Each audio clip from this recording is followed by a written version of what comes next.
আপনি যে ফ্রিজটা দেখতে পাচ্ছেন, এই ফ্রিজটা কাস্টমার ফোন করে বলে যে আচমকা কুলিং করা বন্ধ করে দিয়েছে। তো কী কোম্পানির ফ্রিজ আছে আপনি পড়ে নিন, লেখা আছে উপরে বড় বড় করে লেখা আছে। তো আমরা এসে কাজ শুরু করে দিয়েছি। এর মধ্যে একটা ছোট প্রবলেম আছে, যেটা আমরা এসেই বুঝতে পেরে যাই, এর কম্প্রেসারটা চলেনি। তো আমরা এসে সেই ছোট জিনিসটা চেঞ্জ করে দিয়েছি।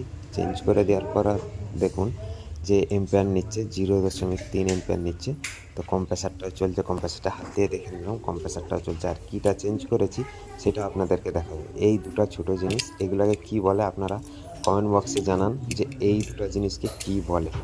আর এরকম আপনার ফ্রিজেও একবারও খারাপ হয়েছে নাকি, যাদের খারাপ হয়েছে তাদেরকে আপনারা শেয়ার করে দেবেন যে এই সব ছোটো ছোটো প্রবলেম ফ্রিজে আসতে থাকে। তো দেখুন আমরা এখন ফ্রিজটাকে চালু করে দিয়েছি। আর আইস দেখার জন্য আমরা একটা ট্রেতে জল রেখে দিয়েছি, ফাইবারের কাপে, সেইটাতে কাস্টমারকে দেখানোর জন্য।